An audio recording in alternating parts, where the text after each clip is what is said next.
Saya bacakan untuk Bapak Ibu 4-9. Sekalipun aku juga ada alasan untuk menaruh percaya pada hal-hal lahiriah, jika ada orang lain menyangka dapat menaruh percaya pada hal-hal lahiriah, aku lebih lagi. Disunat pada hari ke-8 dari bangsa Israel, dari suku Benyamin, orang Ibrani asli. Tentang pendirian terhadap hukum Taurat, aku orang Farisi. Tentang kegiatan, aku penganiaya jemaat. Tentang kebenaran dalam mentaati hukum Taurat, aku tidak bercacat.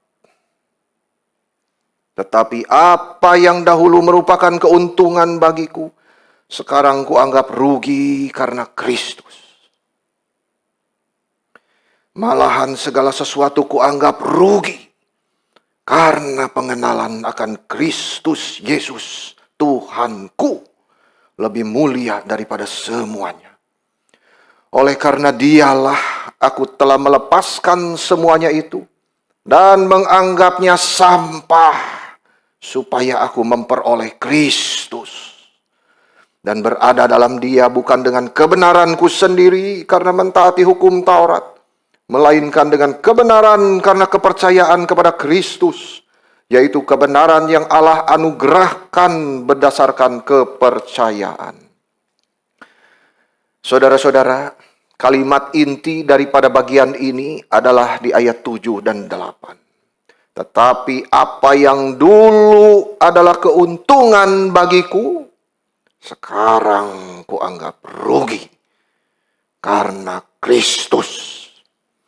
Malahan segala sesuatu kuanggap rugi karena pengenalan akan Kristus Yesus, Tuhanku, lebih mulia daripada semuanya. Oleh karena Dialah aku telah melepaskan semuanya itu dan menganggapnya sampah, supaya aku memperoleh Kristus. Oh saudara-saudara, kita selalu berharap Tuhan menolong kita agar mempunyai hati seperti ini. Rela melepaskan semua yang kita hitung sebagai keuntungan dan menganggap semua itu kerugian karena Kristus. Jikalau ini terjadi, maka kita layak disebut Kristen sejati. Itu sebab bagian ini sangat penting sekali, saudara-saudara. Karena inilah yang membedakan orang Kristen KTP dan orang Kristen yang sejati. Who is the true Christian? Mereka yang menganggap rugi semua yang pernah dia raih dengan kebanggaannya itu, lalu menukarnya dengan Kristus yang menjadi kemuliaan dia. Kita sering mendengar, aduh, coba kalau dari dulu sudah tahu. Kalau saja saya tahu orangnya seperti itu. Berarti dulunya dia tidak tahu. He never realized that. Inilah yang terjadi kepada Paulus. Selama hidupnya sebelum bertemu Yesus, dia pikir dia sudah tahu. Ternyata apa yang dia tahu salah semua. Saya ingin mengajak saudara merenungkan kalimat Paulus yang begitu penting ini. Karena dia sedang membicara tentang seorang Kristen yang sejati. Di dalam bagian ini saya mengajak saudara merenungkan dua kualitas daripada seorang Kristen yang sejati. Yang pertama, dia tidak menaruh percaya kepada hal-hal lahiriah. Orang Kristen sejati tidak menaruh percaya kepada hal-hal yang kelihatan. Orang Kristen yang sungguh tidak bersandar kepada hal lahiriah, ia justru menganggap rugi semua hal-hal lain. Paulus sebelum dia bertemu dengan Kristus, ia begitu percaya kepada kekuatannya sendiri. Di ayat 4 dia berkata begini, kalau ada orang lain yang menyangka dapat menaruh percaya kepada hal-hal lahiriah, aku lebih lagi. Wah, saudara-saudara, maksudnya Kalau ada orang bisa dengan perbuatannya diterima oleh Tuhan, diperkenan oleh Tuhan, sayalah orangnya. Semua orang lain antri di belakang saya. Lalu dia mendaftarkan 7 hal-hal lahiriah itu semuanya. Saudara, kita mau perhatikan satu persatu. 7 hal lahiriah yang tidak boleh kita banggakan, yang tidak boleh kita pegang. Paulus mendaftarkan 7 hal lahiriah yang ia percaya bisa menyelamatkan dia. 3 warisan, dan 4 yang lain itu kekuatan dia, usaha dia. Yang pertama yang adalah warisan itu adalah dia berkata, aku disunat pada hari yang ke-8 dari bangsa Israel, dari suku Benyamin. Paulus begitu bangga terhadap hak istimewanya ini. Artinya aku bukan orang kafir yang masuk ke dalam agama Yahudi, yang disunatnya baru nanti saat masuk jadi Yahudi. Aku sudah dilahir sebagai orang Yahudi, keturunan Abraham, Ishak dan Yakub. Aku sudah disunat taat perintah hukum Yahudi. Aku keturunan Abraham, umat perjanjian itu. Dan ini menjadi kebanggaan yang begitu besar buat Paulus. Hai kamu kaum Yudaiser, aku bukan kafir yang jadi Yahudi. Aku sudah Yahudi dari lahir. Aku sudah disunat hari ke-8. Aku berdarah Yahudi murni, lahir dari orang tua Yahudi. Adakah kita sombong seperti ini, saudara-saudara?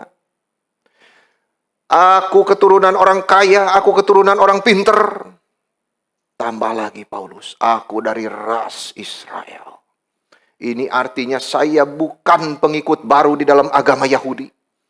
Paulus begitu bangga dengan rasnya. Saya adalah orang Israel berdarah murni. Aku adalah anggota daripada orang-orang pilihan Allah. Itu di dalam Amos 3 ayat 2. Hai orang Israel, hanya kamu yang ku kenal dari segala kaum di muka bumi.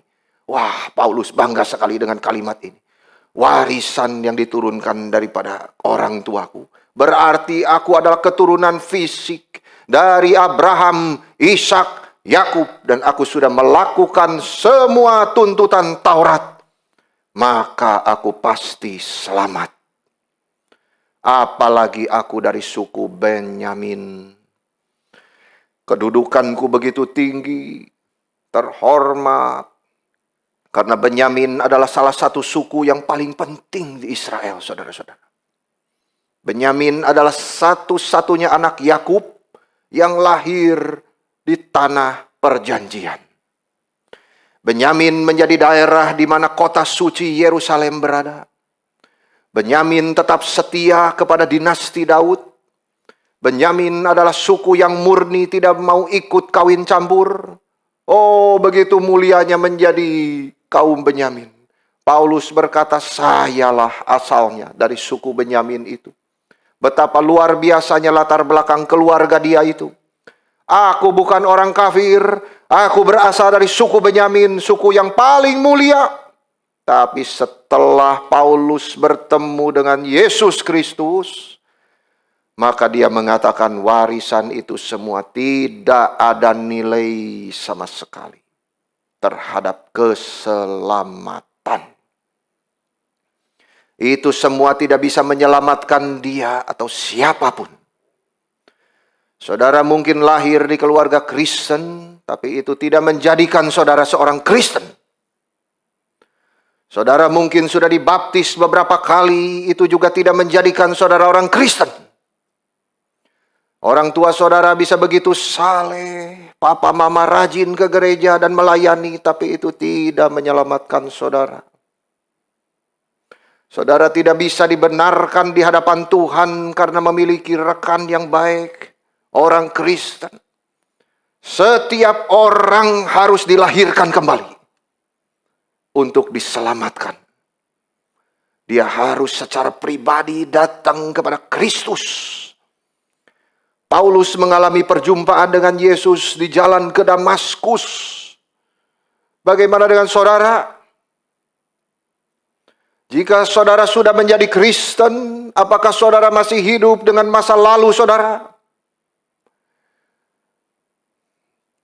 Oh, saya dulu memang sudah seperti itu. Lalu menuntut orang lain untuk mengerti saudara. Saudara-saudara, dulu itu lain dengan sekarang. Kristus merubah. Kristus berkuasa. Kristus mulia. Itu yang Paulus junjung tinggi. Kenapa engkau harus diikat masa lalumu?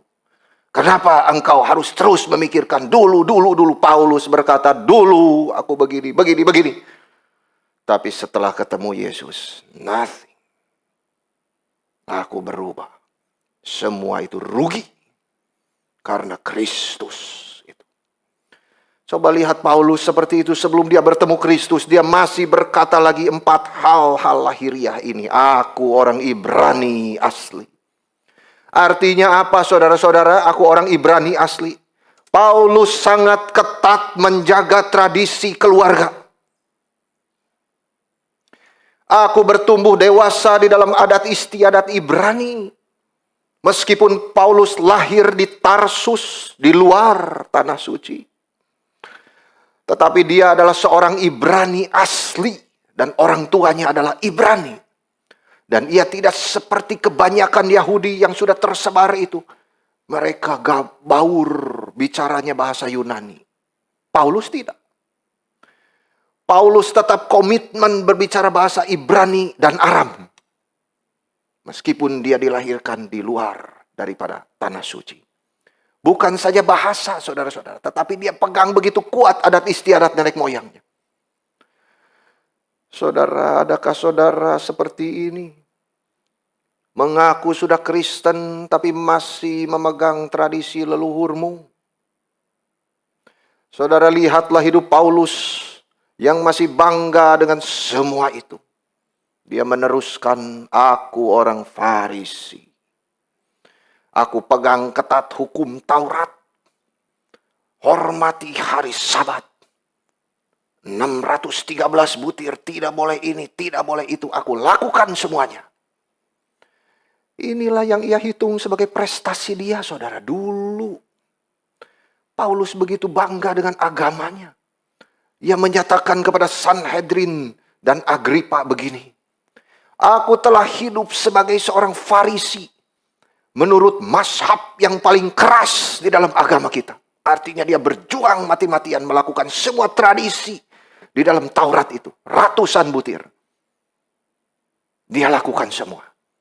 Dia tahu sebagai orang Farisi, dia mencintai hukum, berbakti kepada Taurat, dan semua tradisi-tradisi. Dia pikir dengan mengerjakan segala peraturan agamanya itu, dia bisa menyenangkan Tuhan. Sehingga dia terus berjuang mencapai tingkat tertinggi di dalam kesalehan yang legalistik itu. Farisi adalah kelompok paling berpengaruh dan paling dihormati di abad pertama. Mereka adalah kelompok yang sangat eksklusif dan elit. Dengan jumlah hanya 6.000 saja. Farisi tidak mau gaul dengan orang berdosa. Karena saya sudah dipisah untuk Taurat. Ini kecilakaannya saudara-saudara.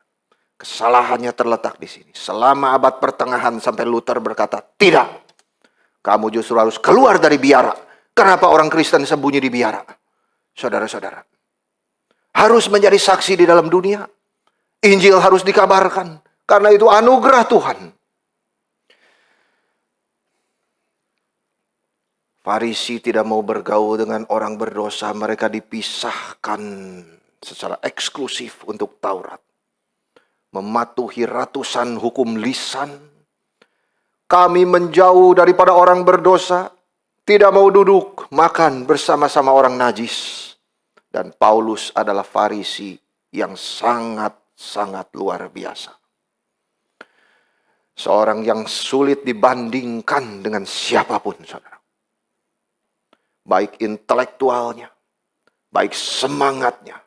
Cobalah dengar dia berkata seperti ini. Tentang kegiatan aku penganiaya jemaat. Apa ini, saudara? Dia begitu bangga dengan apa? Ketulusan. Dia tulus sekali hatinya itu, saudara. Dia tulus hatinya. Mempunyai semangat untuk menganiaya orang Kristen. Sebagai seorang Yahudi, ia melihat semangat itu sebagai kebajikan yang paling tinggi. Jikalau orang memiliki passion, semangat untuk mengerjakan agamanya itu. Nah, Paulus orang seperti itu. Dia tulus ingin kerja untuk Tuhan. Bagi Paulus, kalau orang mempunyai semangat, berarti orang itu mencintai Tuhan dan membenci apa yang menyakiti hati Tuhan. Maka cinta Paulus kepada Tuhan begitu tulus, tapi sayangnya sesat. Itu sebabnya dia bersemangat, bergairah melayani Tuhan, tetapi dengan menganiaya kekristenan. Mari kita lihat semangat Paulus ini di dalam menganiaya gereja, saudara. Di dalam tulisan-tulisan Lukas, dalam Kisah Para Rasul. Setelah Stefanus mati martir, Paulus dikatakan mulai merusak gereja. Masuk ke rumah demi rumah, menyeret orang-orang Kristen, dan memasukkan mereka ke dalam penjara. Dia begitu bersemangat sampai gereja Yerusalem tercerai-berai. Lukas mencatat dia masih mengancam untuk membunuh murid-murid Tuhan, pergi ke imam besar, dan meminta surat untuk menggeledah rumah-rumah ibadah di Damaskus. Sehingga jika dia menemukan orang yang ikut jalan Tuhan itu, ia tangkap mereka, bawa ke Yerusalem. Orang begitu tulus bekerja untuk Tuhan, tapi salah arahnya. Dia begitu keras menganiaya orang Kristen, sampai setelah pertobatannya banyak orang heran. Setelah Paulus bertobat, orang-orang semua heran melihat dia. Mereka berkata begini, bukankah ini dia yang ada di Yerusalem membinasakan mereka yang percaya kepada Yesus? Dan yang datang ke sini dengan maksud untuk menangkap mereka dan dibawa ke hadapan imam-imam kepala. Wah, syok semua. Saudara bisa bayangkan ya, orang yang tadinya teroris, bom gereja. Saudara-saudara sendiri, sekarang di hadapan saudara menjadi penginjil yang besar. Ini dicatat oleh Lukas. Paulus pernah bersaksi di dalam satu kesempatan, dia berseru kepada orang banyak yang marah-marah di Yerusalem itu. Aku telah menganiaya pengikut-pengikut jalan Tuhan sampai mereka mati. Bayangkan saudara. Mengikat dan masukkan laki-laki dan perempuan ke dalam penjara. Seperti yang juga dapat disaksikan oleh imam besar dan semua majelis tua-tua. Dari mereka aku juga telah membawa surat-surat untuk saudara-saudara. Dan telah berangkat ke Damaskus untuk menangkap mereka yang ikut jalan Tuhan. Yang ada di sana ke Yerusalem sebagai tahanan untuk dihukum. Itu Paulus. Dia menyaksikan penganiayaannya terhadap orang-orang Kristen. Di dalam pembelaannya di hadapan Agripa. Dia berkata seperti ini. Aku pikir bahwa aku harus melakukan banyak hal yang keras untuk menentang nama Yesus dari Nazaret. Aku pikir itu benar. Dan inilah yang aku lakukan di Yerusalem. Bukan saja aku memenjarakan banyak orang kudus di penjara, setelah menerima wewenang dari para imam kepala, tetapi juga aku setuju ketika mereka dihukum mati. Jadi baik perbuatan, pikiran, semua sudah kacau sekali. Tapi tulusnya luar biasa. Dan aku sering menyiksa mereka di sinagoge. Aku paksa mereka menyangkal imannya. Dan dengan amarah yang meluap, aku mengejar mereka bahkan sampai ke kota-kota asing. Saudara-saudara, Paulus begitu bersemangat melayani Tuhan. Sayang caranya salah. Itu sebab setelah pertobatannya dia masih ingat dan merasa malu atas perbuatannya itu. Mungkin sepanjang hidupnya. Dia menulis di dalam 1 Korintus 15 ayat 9. Dia berkata kalimat yang begitu menyentuh hati kita. Sebab aku ini sudah dia menjadi rasul yang begitu luar biasa. Sebab aku ini yang paling hina di antara para rasul.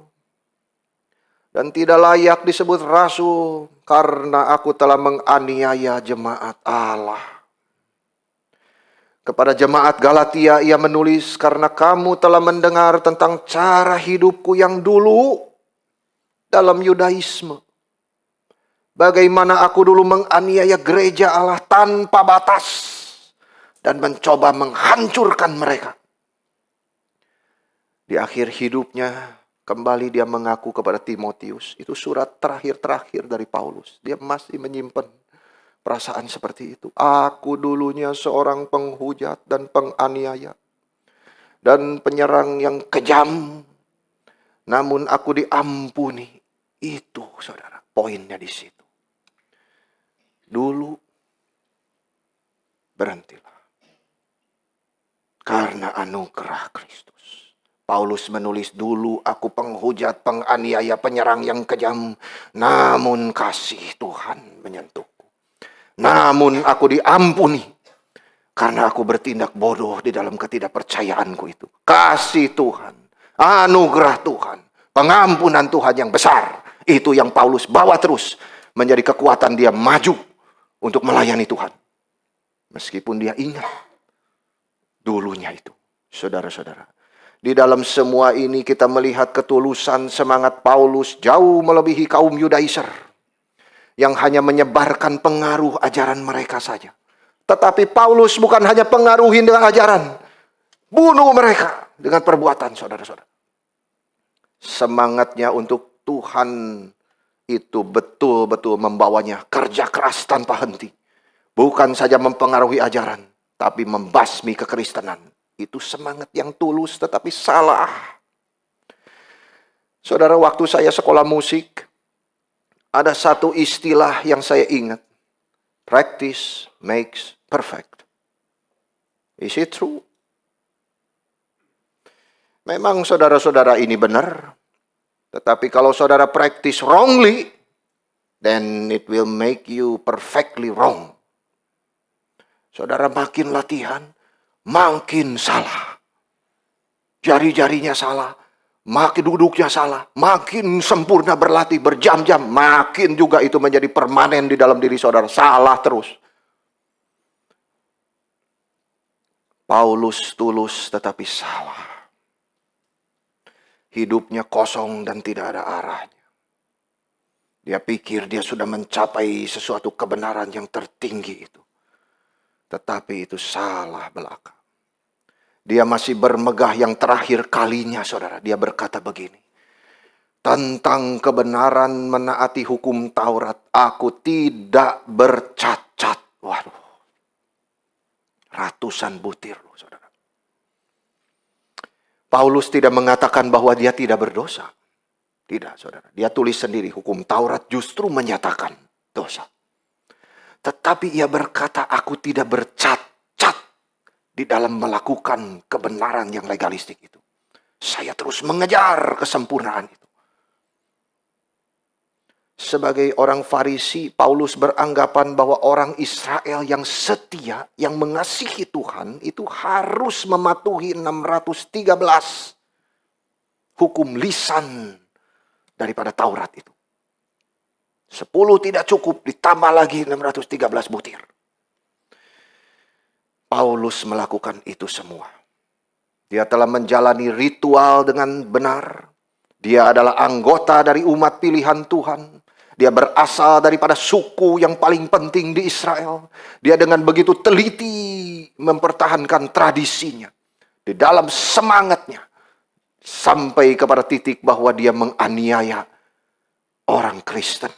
Dan dia begitu ketat mentaati semua persyaratan lahiriah daripada Yudaisme.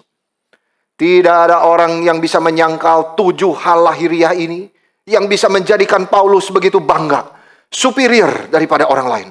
Ia sendiri berkata begini, jika ada orang lain yang dapat menaruh percaya pada hal lahiriah, oh, aku lebih dari mereka.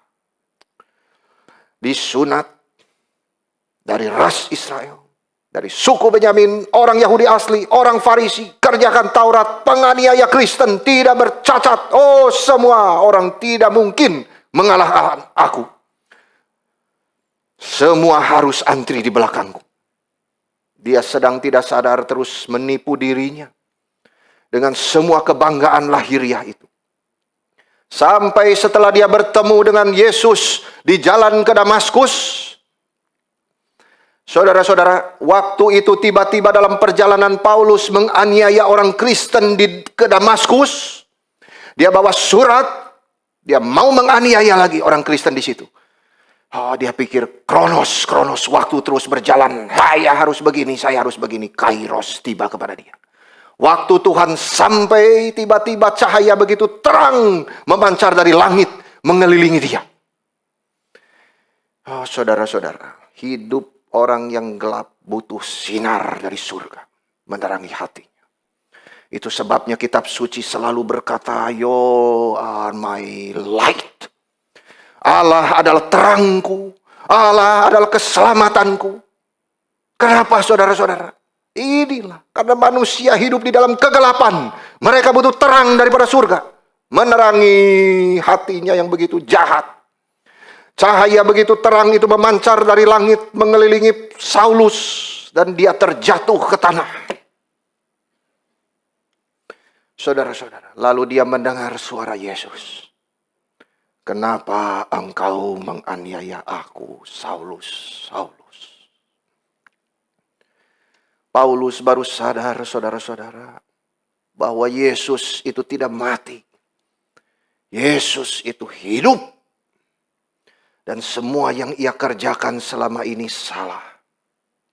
Jadi, orang bertobat itu pertama melihat siapa Tuhan. Ya Tuhan, engkau hidup, engkau tidak mati. Lalu dia melihat dirinya. I am a great sinner. Paulus sadar semua yang ia kerjakan selama ini salah. Jiwanya gelap. Paulus tidak bisa lari lagi. Karena ini satu kalimat yang indah, saudara. Dia sudah ditawan oleh Kristus.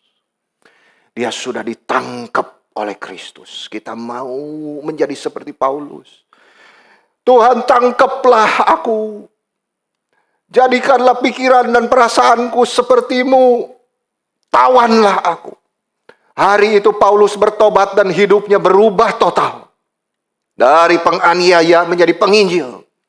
Paulus berubah total, dia mulai belajar menghitung dengan cara surga. Saudara semua pintar menghitung. Mungkin saudara salah menghitung. Setelah orang bertobat, dia menghitung dengan cara surga. Semua yang dulu ia hitung sebagai keuntungan, sekarang menjadi kerugian. Dibanding Kristus yang menyatakan dirinya itu. Ini adalah pekerjaan Roh Kudus di dalam hati dia. Di situ dia pertama kali melihat Yesus dan sadar semua ketaatannya kepada Taurat tidak ada guna untuk keselamatan. Ketika Paulus melihat Kristus, ia sadar semua perbuatan baiknya hanyalah kain kotor. Ia mengerti keselamatan hanya bisa dicapai oleh anugerah melalui iman di dalam Kristus Yesus. Bukan disunat hari ke-8, bukan dari bangsa Israel, bukan dari suku Benyamin, bukan orang Ibrani, bukan orang Farisi, penganiaya jemaat, dan sebagainya. Ini semua tidak ada yang menyelamatkan. Paulus sadar keselamatan hanya bisa dicapai dengan kelahiran kembali. Saudara-saudara, jikalau Tuhan bisa menyelamatkan orang seperti Saulus, Tuhan bisa menyelamatkan setiap orang yang paling bejat sekalipun. Sudahkah saudara sungguh-sungguh percaya kepada Kristus Yesus? Atau saudara begitu percaya diri? Orang yang tidak percaya selalu overconfident. Dengan kecenderungan hatinya bahwa semua baik-baik saja. Everything is okay. Everything is fine. Saudara-saudara, santai saja. Saya masih sehat. Saya masih banyak tabungan. Jangan terus menipu dirimu, saudara-saudara. Yang penting saya hidup baik. Saya tidak merugikan orang lain. Saya aman, saya damai. Saya sudah penuh dengan pengetahuan firman. Ini mirip sekali dengan keadaan di Israel. Waktu nabi palsu itu menyerukan damai, damai. Padahal tidak ada damai. Saudara-saudara, ini mentalitas orang yang tidak percaya. Mereka pikir semuanya baik saja. Mereka menipu dirinya, menikmati dunia. Hatinya tidak mau bertobat kepada Tuhan. Saudara-saudara, coba lihatlah Saulus. Dia rasa dirinya baik-baik juga. Dia lahir di keluarga beriman. Dia tulus melayani. Dia taat hukum. Paulus tulus tetapi salah. Dia benar secara luarnya, rajin, semangat di dalam kegiatan agama, tapi itu tidak menjadikan dia benar di hadapan Allah. Paulus punya segalanya, saudara-saudara. He has everything. Moral, hidup suci, disiplin rohani. Tetapi tetap tidak cukup. Mungkin saudara punya ketulusan yang sama di dalam mendengar firman. Periksalah motivasi saudara. Paulus sebelum bertemu Kristus punya semuanya. Hanya satu dia tidak punya. Dan yang satu itu adalah Yesus Kristus. Kristus tidak ada di dalam hidup dia. Tapi dia melakukan kegiatan agama begitu salehnya.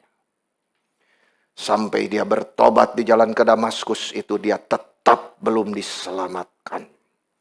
Tidak peduli dia baik, tidak peduli dia tidak pernah berzina, tidak peduli dia giat melayani, tidak peduli lahir di keluarga Kristen. Sebelum dia dilahirkan kembali di jalan ke Damaskus itu dia belum pernah diselamatkan. Saudara-saudara,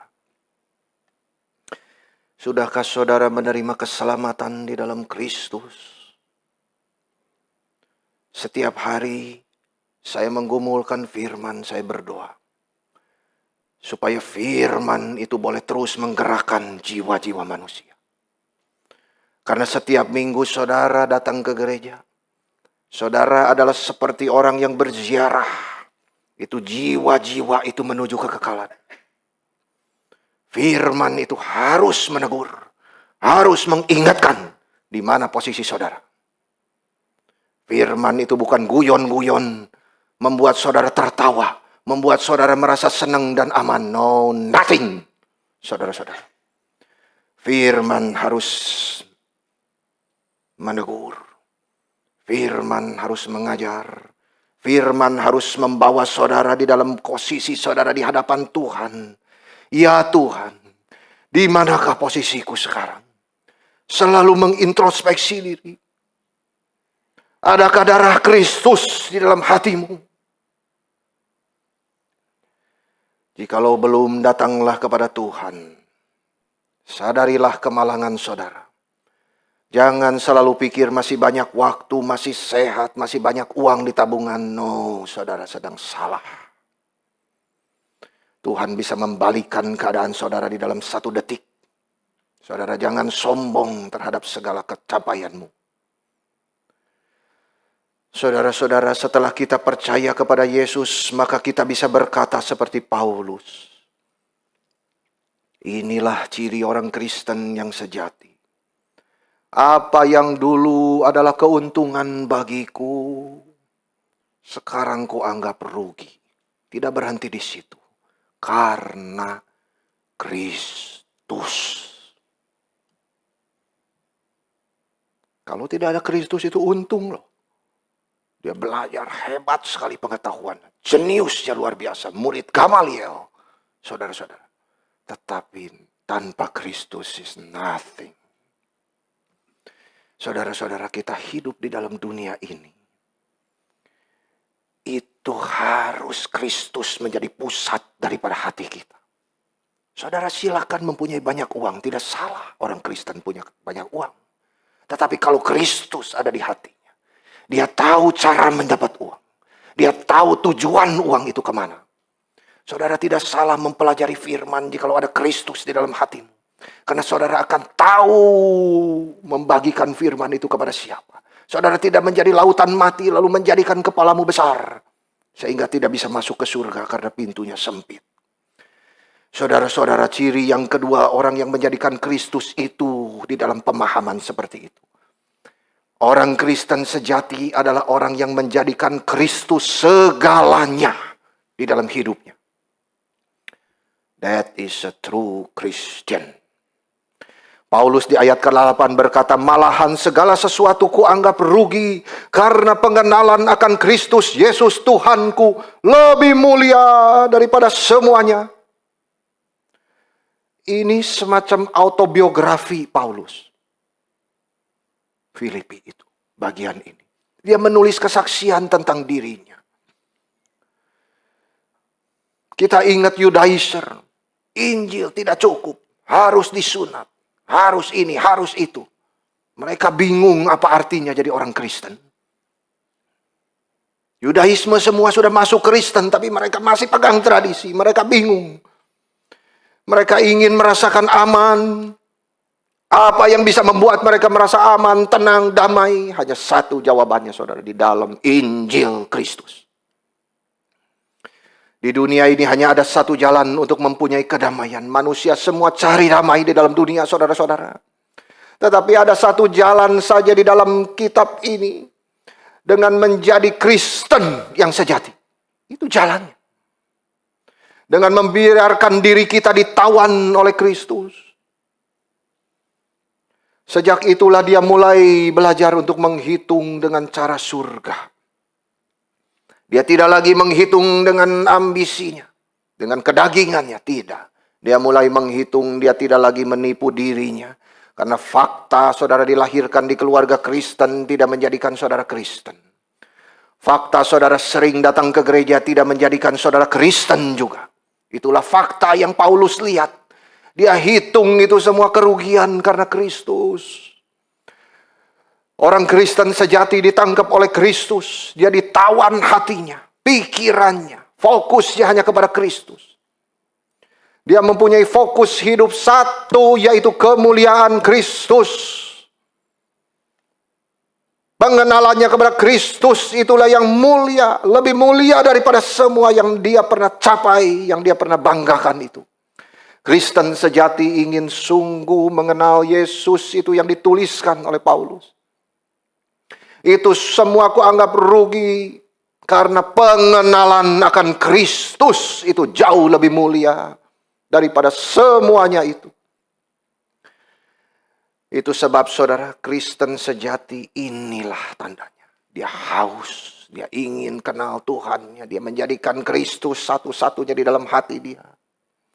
Paulus berkata bahwa di tengah segala orang yang berhikmat di dunia ini, aku tidak mau mengetahui siapapun selain daripada Kristus dan dia tersalib. Wah, luar biasa, saudara. Paulus bukan orang bodoh. Dia orang jenius sekali. Tetapi kepada orang di Korintus itu, yang banyak orang pinter-pinter itu, dia ngomong begitu. Aku tidak mau mengetahui apapun. Aku putuskan, aku hanya berbicara Kristus dan dia yang tersalib. Mana kebanggaannya itu? Aku penganiaya sunat hari ke-8 segala macam, nothing. Tetapi itu menjadi sesuatu bekal yang sudah dirubah di dalam Kristus. Saudara, jangan pikir dulunya orang cerewet sekarang tidak bisa dipakai Tuhan. Di dalam Kristus justru saudara cerewet mengabar Injil. Betul tidak? Saudara jangan pikir saudara keras hatinya. Marah-marah tidak bisa dipakai Tuhan. Justru saudara keras untuk Injil. Tuhan bisa pakai. What do you see yourself? Di mana posisi saudara meletakkan dirimu? Jikalau di dalam kedaginganmu maka binasalah. Tetapi jikalau Kristus, semua itu bisa dirubah dan dipakai oleh Tuhan. Bagi kemuliaan dia. Paulus di ayat ke-8 dia berkata begini, malahan segala sesuatu kuanggap rugi karena pengenalan akan Kristus. Ini perubahan yang terjadi ketika seseorang benar-benar bertemu dengan Tuhan. Semuanya rugi, intelektualkah, murid Gamalielkah, tidak bercacatkah. Saudara-saudara, semua yang dulu menjadi keuntungan sekarang menjadi kerugian. Malahan segala sesuatu kuanggap rugi karena pengenalan akan Kristus Yesus Tuhanku. Lebih mulia daripada semuanya. Hidupnya berubah. Arah hatinya menuju kepada Tuhan Yesus. Itu sebab dari dulunya yang keuntungan sekarang jadi kerugian. Itu hitungan dia. Sejak saat Paulus bertemu Yesus, hidupnya mulai diproses. Makin mengenal siapa Tuhan Yesus. Dan pengenalan akan Kristus ini bukan hanya pengetahuan, tetapi juga pengalaman. Karena di dalam kalimat dia yang singkat itu dia mengatakan apa? Kristus Yesus Tuhanku.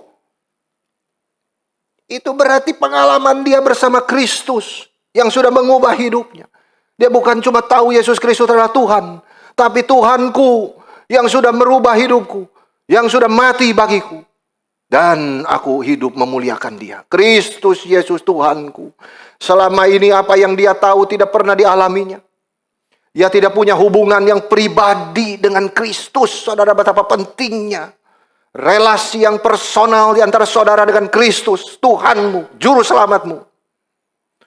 Pernahkah saudara berdoa kepada Tuhan, "Oh Tuhan, Engkau mati bagiku. Aku bersyukur kepadamu. Tolong aku membalas cinta kasih-Mu." Saudara-saudara, Paulus berkata pengenalan akan Kristus Yesus Tuhanku, bukan Tuhan orang lain, tapi Tuhan yang sudah mati bagiku. Tuhan yang menampakkan diri dalam cahaya yang terang itu. Tuhan yang sudah bangkit bagiku, dia hidup adanya. Paulus mengalami kuasa Tuhan di jalan Damaskus itu, dan kuasa itu terus bekerja di dalam dirinya.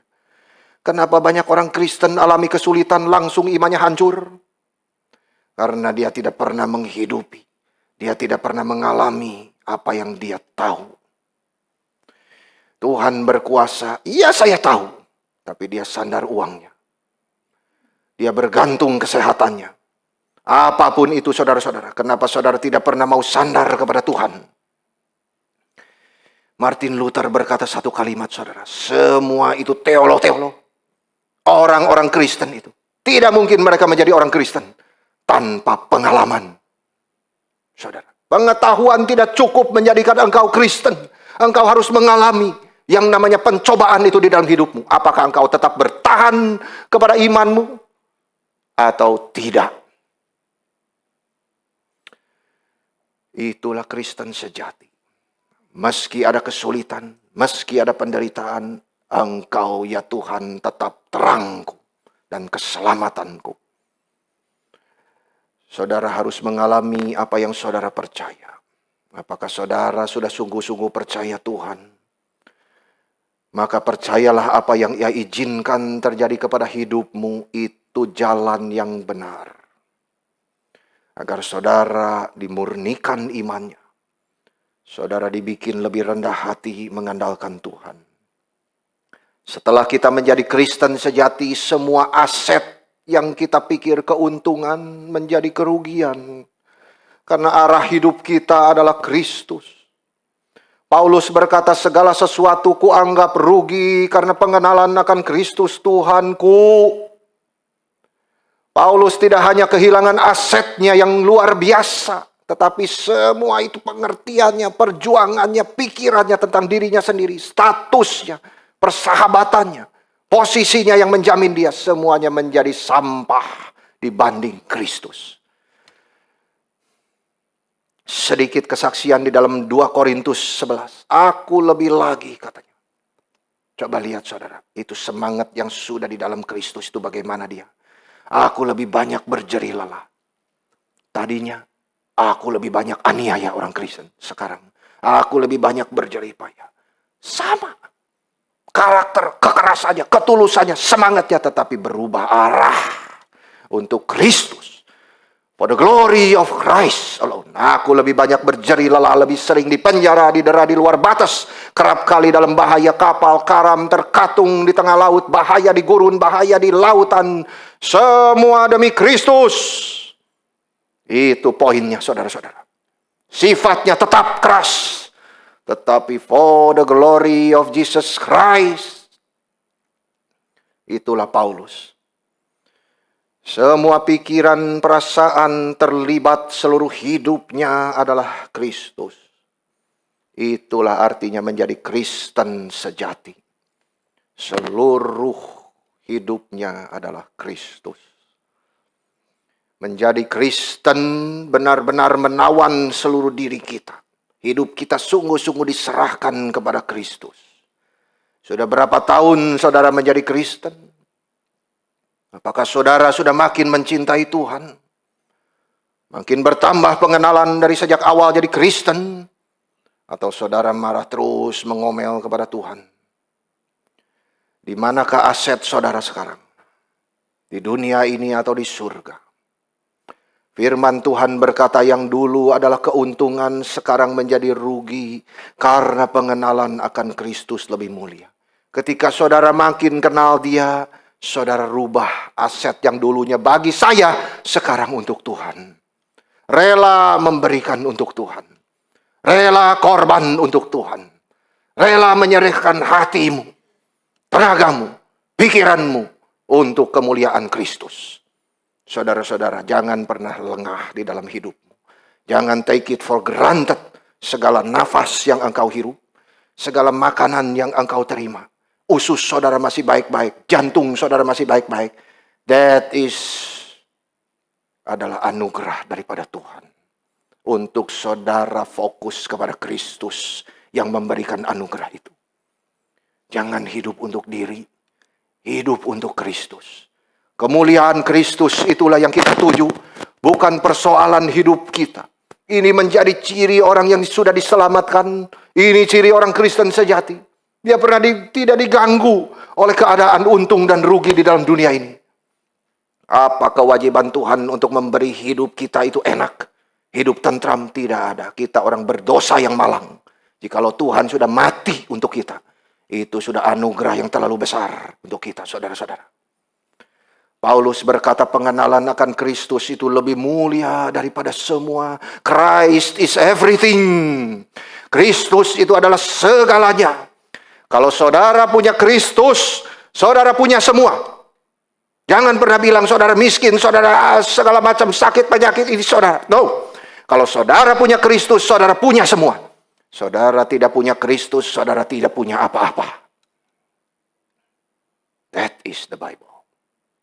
That is the true Christian. Jangan menyombongkan diri dengan asal-usul dan tradisi kita. Jangan menyombongkan diri dengan kekayaan kita, status kita, pendidikan kita, kebaikan kita, keluarga, bisnis, denominasi, pengetahuan Alkitab, apapun itu saudara. Tanyalah dirimu, apakah Kristus ada di situ atau tidak? Atau itu semua untuk kemuliaan diriku? Saudara-saudara, kita harus mengenal Yesus Kristus itu lebih mulia daripada semua. Kenal Yesus yang adalah Tuhanku, Juru Selamatku, itu yang Paulus tulis. Yang sudah mati dan bangkit untuk dosa-dosaku. Itu Kristen sejati. Kita jangan ikut standar dunia. Standar dunia menganggap kita orang-orang bodoh. Tetapi kita harus ikut standar Tuhan. Makin kenal Kristus. Ini perhitungan aset yang benar di hadapan Tuhan. Standarnya adalah Tuhan sendiri, yaitu mengenal Yesus Kristus. Orang dunia tidak punya standar ini. Saudara-saudara, saat nanti Yesus datang lagi, mereka akan ketakutan luar biasa. Karena standar mereka orang-orang dunia itu adalah pikirannya sendiri. Tapi bagi kita orang percaya, standar kita adalah Kristus. Saya tidak takut kamu caci. Saya tidak takut kamu hina. Because my standard is Jesus Christ. Aku berdiri di dalam Dia. Salibnya menjadi kekuatan bagiku. Saudara-saudara, hidup kita sandaran adalah Kristus. Kenapa Ia mati di kayu salib? Kenapa Ia bangkit? Apa itu hubungannya dengan saya? Ini yang harus menjadi standar di dalam hidup saya. Makin kenal Kristus, lebih mulia daripada semua. Kenapa kekristenan bisa membuat kita menjadi seperti itu? Karena pengenalan akan Kristus, Tuhanku. Itu sebab saya melihat segala sesuatu menjadi beda. Apa itu kenal Kristus yang mulia, Tuhan, Tuhan yang mulia. Sedikit saja berikan cicipan, aku melihat wajah Kristus itu di dalam hidupku. Sudah membuat semua itu terasa hina saja adanya. Apakah saudara sudah menjadi Kristen sejati? Kita harus senantiasa menguji diri kita. Apakah saudara sudah menghitung hal-hal lahiriah sebagai kerugian karena saudara percaya Yesus? Demi Kristus aku mau korban. Supaya namanya yang makin dikenal, bukan saya. Renungkanlah cinta Tuhan, saudara-saudara. Apakah saudara sudah menganggap pengenalan akan Kristus lebih mulia dari semua? Jangan pikir hidup masih lama. Saya punya teman ingin jadi orang kaya, mau pensiun ketika dia masih muda dan menikmati kekayaannya di kapal di tengah lautan itu. Oh saudara-saudara, akhirnya sebelum umur 45 namanya tercantum di bagian kematian di surat kabar. That is ambition, but wrong ambition. Semua impiannya sirna.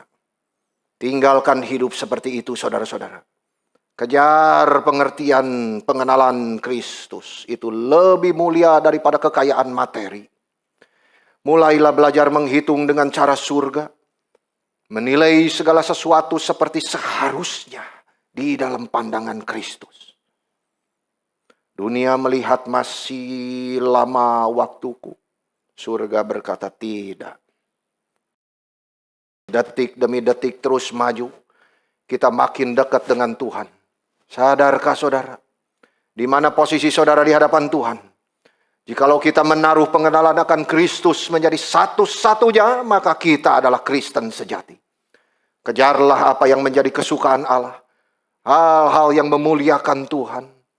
Anggap semua hal yang lahiriah itu kerugian dibanding Kristus. Taruh di situ. Tapi Yesus Kristus, dialah yang kita kejar. Makin kenal dia, makin cinta dia, makin melayani dia. Saya akan kutip kalimat Paulus sendiri untuk menutup khotbah ini. Seseorang yang sudah dirubah hidupnya oleh Tuhan, dia berkata, segala sesuatu ku anggap rugi karena pengenalan akan Kristus Yesus.